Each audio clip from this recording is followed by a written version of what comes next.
Hello friends, good day. Special mention to my avid followers on my FB and YouTube channel.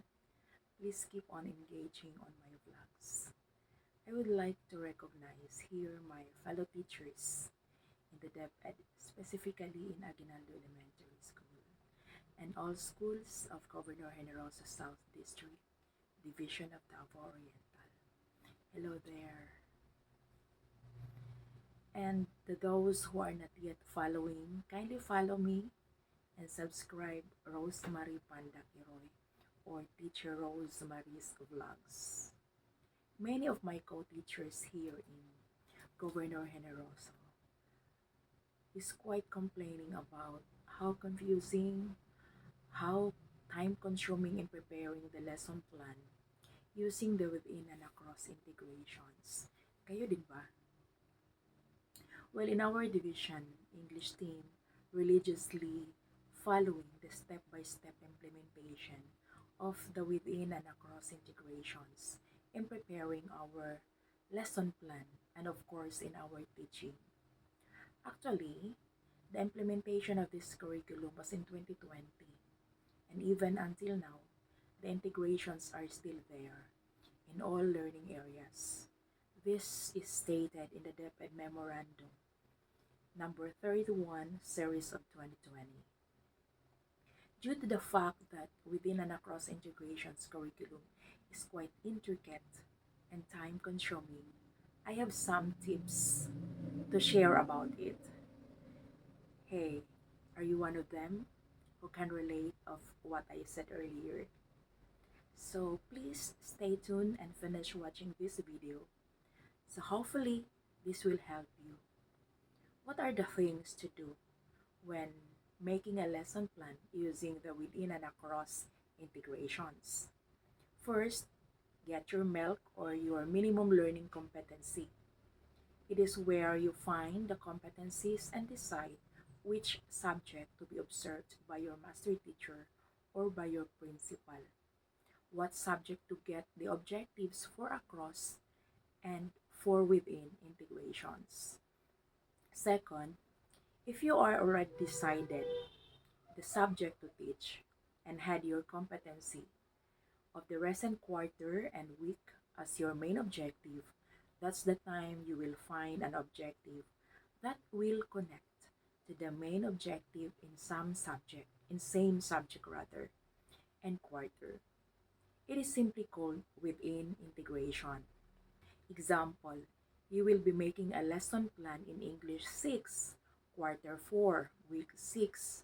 So in looking for an objective for within integration, still find in English in the same quarter as long as the objective can be connected to the main objective.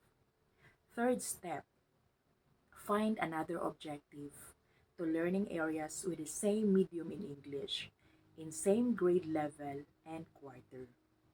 So, what are the learning areas with English as medium of instruction in teaching?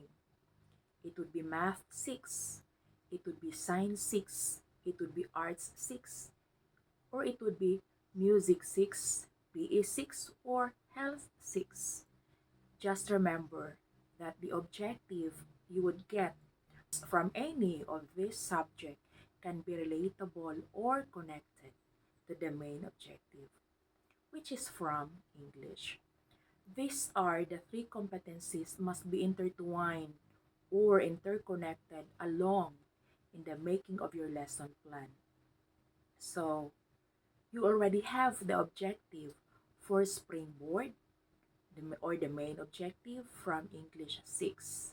Within integration objectives still from English and for a cross integration objective.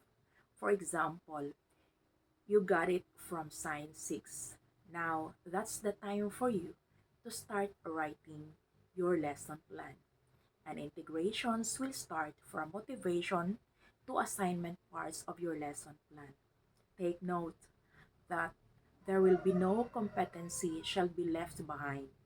So for you to be guided, the answers of the motive questions, comprehension questions, guide questions should derive from the three objectives or competencies to ensure that the three competencies are tackled and taught well.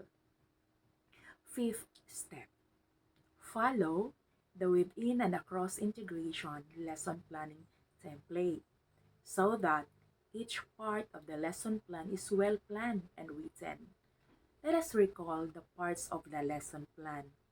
So the following are, for example, the top of your lesson plan. Of course, you will have to indicate the heading, the subject, the grade level, the quarter, and the week number. Fill in the following, such as content standard, performance standard, learning competency. They're stated the main objective, the within objective, and the across objective. Of course, each objective shall correspond the code numbers as well. Now, let's go to the part 1 of our lesson plan. Of course, our objectives. Then the part 2 will be the subject matter. Then under the subject matter, we have the first topic, the second topic rather, next the across topic. Then letter D will be learning resources. Of course, we have references, other materials, values integrations. Then proceeding to the part 3 of our lesson plan, which will be procedure. In English, we have preliminary activities. We have prayers, setting the atmosphere of the classroom, link of the previous lesson kung kinakailangan if needed, no? Then we have motivation, we have presentation of the objectives, presentation of the lesson, then the unlocking of difficulties. Then we have letter B during the lesson. So this part starts the activity. So take note that within and across integrations uses the 4A's teaching strategies. So what are the parts? I mean the parts of the 4A's teaching strategy. To recall first we have activity. Then next will be analysis. Then we have abstraction. By the way, and the abstraction part there indicates the generalization of the topic, and sometimes the valuing will be stated in that part. Then the last one for our 4A's will be application. Now we will proceed to the fourth part or the part 4 of our lesson plan, which will be the evaluation. Take note that this part, all the questions must derive from the three objectives. And then we have part 5 will be the assignment or the agreement. Take note that this part must be the extension of the three competencies. Instructions are interconnected to each other. Meaning to say, within and across integrations curriculum require the following. So what are those requirements that will be required in making the lesson plan for the within and across integrations? So you will have to post the learning competencies of the learning competencies. Unsa man na siya? It could be written on the board or in a tar papel form. Remember, the font size should be readable and visible from afar. Pictures, images, and data should also be bigger and visible. Then another one is the teacher must provide parking lot of questions. It is where the motive questions, the comprehension questions, and guide questions will be posted on the wall accordingly in tar papel form. Why we need to do this? In order for our learners to have something to review or read again the questions so that they will have something to discuss with their group members, and if in case of brownout, the teacher can still continue the lesson using them as visual aids. So that's the purpose of posting the comprehension questions as well as the other text needed for reading of our learners. Then another one, the teacher must apply the use of ICT in your teaching. So as teacher, we will have to put some emoticons like GIF, pictures which are moving, in order to arouse the attention of our learners and to stay them active in your class. Another requirement of the within and across integration is that there will be group collaboration, especially the activity part of the lesson. By allowing them to discuss the assigned task, then the group shall select a leader, a secretary, to lead and report each group's output. So through this, learners have the opportunity to improve their leadership, participation, confidence, speaking skills, their writing, and other macro skills of learning. Another requirement, we have to post the rubric. As teacher, we should post our rubric. Let the learners know how they will be graded on their output or of the activities given to them. Take note, the questions in the assessment part should jive from the three competencies and achievable within the allotted time, which is 45 minutes only. This time, you are only allowed to teach within 45 minutes. So, what if your chosen competencies are broad, meaning mahahaba na mga objectives? So, you need to subtask them, simplify the objectives para hindi ka lalampas sa oras na 45 minutes. That would only mean that you need to simplify your objectives. If you find your lesson quite long, then edit your lesson plan by estimating the time that is good for 45 minutes only. Use video or find ways. So how? You may lessen the number of items of the activities. You may remove the least important questions or choose with the lesser number of minutes of your video clips. So if there is, instead of letting them read the reading passage, have them by preparing a recorded narration. In other words, there are many ways. Just be resourceful.